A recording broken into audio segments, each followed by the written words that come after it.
Good afternoon, my name is Jordan Radvansky, and today we're going to be learning about high-quality connections.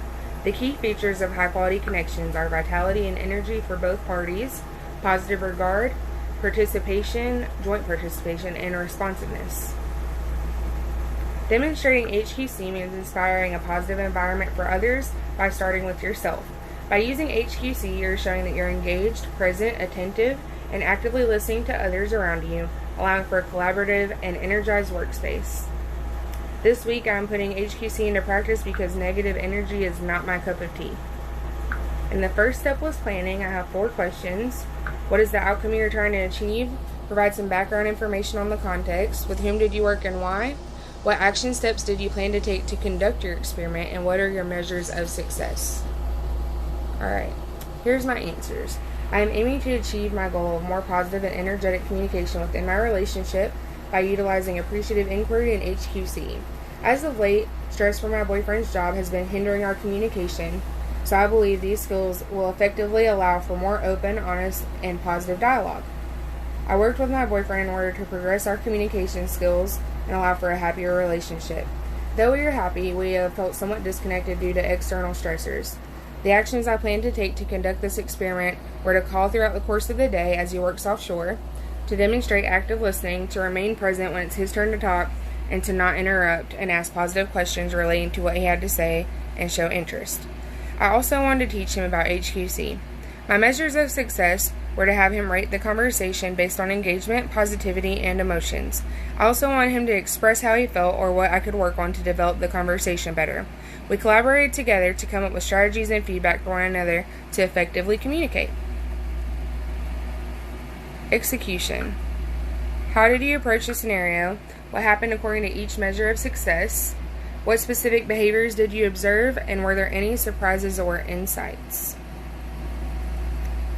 Alright. I approached the scenario by first calling him and then starting the conversation by asking how he was feeling at work that day. When he rated the conversation, he gave it positive feedback as well as constructive by explaining his needs and how I can meet them best. He expressed gratitude for my attentiveness and engagement. I was surprised to find out that he thought I gave him time to reflect on my side of the conversation as well and think about how he would respond. And then reflection. Conclusion to the HQC experiment. How were you thinking or feeling during the interaction? What 1 to 2 insights did you learn about HQC? What 1 to 2 ideas do you have to implement HQC in the future, and how can you apply it when you're on the receiving end? Compare this approach with your previous experiment using appreciative inquiry and the feedback you have received. I felt very happy and relieved to have such a positive outcome during this experiment.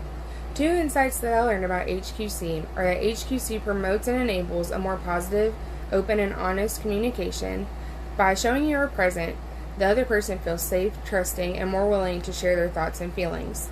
2 ideas I have to implement HQC in the future would be to use it with customers and managers and coworkers throughout my career, to engage and energize my work environment, and by using this with family so that they feel understood and cared for. I can apply it on the receiving end because HQC works both ways, whether I'm the one talking or listening. I can demonstrate my readiness to communicate by having no distractions, allowing the other person to feel important to me, and using respectful engagement and dialogue. Appreciative inquiry and HQC go hand in hand as they are 2 different yet very positive forms of communication. Where appreciative inquiry can focus on asking questions that inquire about what's important to the other person and how to best help them through collaborative effort, HQC focuses on taking those answers and using them to be an active listener and bolster the positive energy within the conversation and connection. Alright, and that is it. Thank you so much for watching, and I hope you have a wonderful day.